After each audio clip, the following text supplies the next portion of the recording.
আপোনালোকক স্বাগতম জনাইছোঁ আপোনালোকক মোৰ ইউটিউব চেনেললৈ। চ' এটা কথা যে বহুকৈ এটা কথা মানে বহুলভাৱে প্ৰচাৰ হৈ আছে যে বহুখিনি মানুহৰ মানে কণ্ট্ৰেকচুৱেল মানুহৰ চাকৰি ৰেগুলাৰ হ'ব, তেনেকুৱা ধৰণৰ এটা কথা মানে অলপ প্ৰচাৰ হৈ আছে। সেই বস্তুটো মই অলপ ক্লেৰিফাই কৰি দিব বিচাৰোঁ।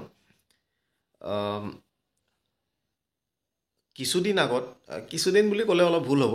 যোৱা বছৰ আপোনালোকৰ বহুখিনি মানুহৰ মানে চাকৰি ৰেগুলাৰ হৈছিলে। যোৱা বছৰ, তাৰ আগৰ বছৰ সেইখিনি হৈছিলে আপোনালোকৰ যিসকলে মানে 1993 চন বা তাৰ আগৰ বা 1997 চনৰ আগৰ যিখিনি মানুহ ধৰি লওক চাকৰিত সোমাইছিলে, সেই মানুহখিনি যিসকলে আপোনালোকে কেজুৱেল ৱৰ্কাৰ হিচাপে যিসকলে খাটি আছিলে বা মাষ্টাৰ ৰোল হিচাপে আছিলে, তেওঁলোকক পাৰ্মানেণ্ট নহয় একচুৱেলি, আপোনালোকৰ মানে অন পে' ৰোল তেওঁলোকক ৰখা হৈছিলে।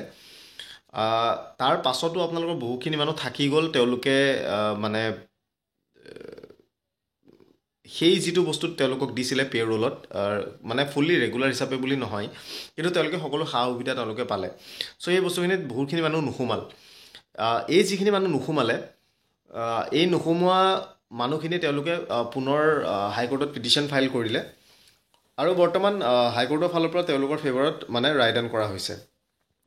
যিখিনি মানুহ থাকি গৈছিলে তেওঁলোকে মানে ধৰি লওক মানে এই যি ৰেগুলাৰ পে' স্কেলত যিসকলে দৰমহা পোৱা নাছিলে, তেওঁলোকক গভৰ্ণমেণ্টে কৈছিলে যে আপোনালোকক এতিয়া দিব পৰা নাযাব, যদি আপোনালোকে কোৰ্টৰ লিভ লৈ পেলাই যদি আপোনালোকে আহে তেতিয়া দিয়াটো বেলেগ কথা। আৰু হাইকোৰ্টেও কৈছিলে যে গভৰ্ণমেণ্টে নিজাকৈ কোনো ধৰণৰ কাকো এনেকুৱা পে' স্কেল বা তেনেকুৱা ধৰণৰ বা কেজুৱেল ৱৰ্কাৰ বা মাষ্টাৰ ৱৰ্কাৰ কাকো তেওঁলোকে ৰেগুলাৰাইজ কৰাৰ প্ৰক্ৰিয়া তেওঁলোকে কৰিব নোৱাৰিব যেতিয়ালৈকে হাইকোৰ্টৰ একো অৰ্ডাৰ নাহে। ঠিক সেইদৰে বহুখিনি মানুহে গৈ পেলাই তেওঁলোকে ফাইল কৰিলে আৰু ৰায়দান হৈছে আৰু তেওঁলোকে সেই হিচাপে পাইছে। চ' মই আপোনালোকক দেখাই দিওঁ, চাই লওক।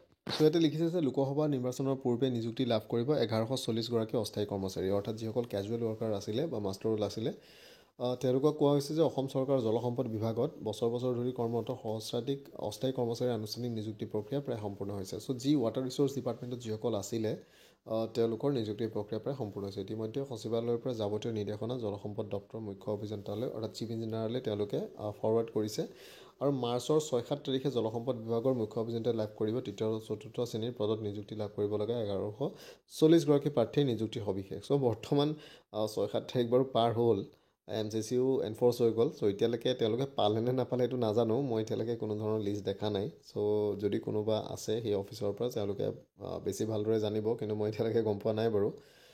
3য় আৰু 4ৰ্থ আপোনালোকৰ গ্ৰেড 3টো পাব, গ্ৰেড 4টো পাব যিসকলে কৰি আছিলে। খালাচী MTS হিচাপে অস্থায়ী কৰ্মচাৰী আৰু উচ্চ ন্যায়ালয়ৰ দ্বাৰস্থ হোৱা যিসকল 1140গৰাকী প্ৰাৰ্থী আছিলে, তেওঁলোকক দিয়া হ'ব বুলি তেওঁলোকে কৈছে। চ' এইখিনি আৰু আপোনালোকৰ WPC আপোনালোকৰ কেছ আছিলে 3900/17 আৰু WPC আপোনালোকৰ 5981/23 আৰু তাতে তেওঁলোকে কৰিছিলে। চ' ইয়াতে সেই মানুহখিনিকহে এপইণ্টমেণ্ট দিয়া হ'ব। যিখিনি মানুহ আপোনালোকৰ এপইণ্টমেণ্ট পাইছে, এই মানুহখিনিৰ সৰহসংখ্যক লোকেই আপোনালোকৰ সকলোৱে প্ৰায় আপোনালোকৰ হাইকোৰ্টত তেওঁলোকে কেছ ফাইল কৰিছিলে আৰু তাৰ ৰায়দানৰ মৰ্মে তেওঁলোকে এই যি মানে ৰেগুলাৰৰ কথা কৈছে, কিন্তু আই ডোণ্ট থিংক এইটো ফুলি ৰেগুলাৰ হ'ব, কাৰণ মই যিমানখিনি দেখি আছোঁ এতিয়ালৈকে তেওঁলোকক পে' স্কেলত তেওঁলোকক প্লেচ কৰে। ইনক্ৰিমেণ্ট বা সকলোখিনি তেওঁলোকৰ নৰ্মেল সেই হিচাপেই থাকে, NPSও তেওঁলোকৰ কাটিব, কিন্তু তেওঁলোকৰ ধৰি লওক ফুল্লি ৰেগুলাৰ তেওঁলোকৰ বস্তুটো নহয়।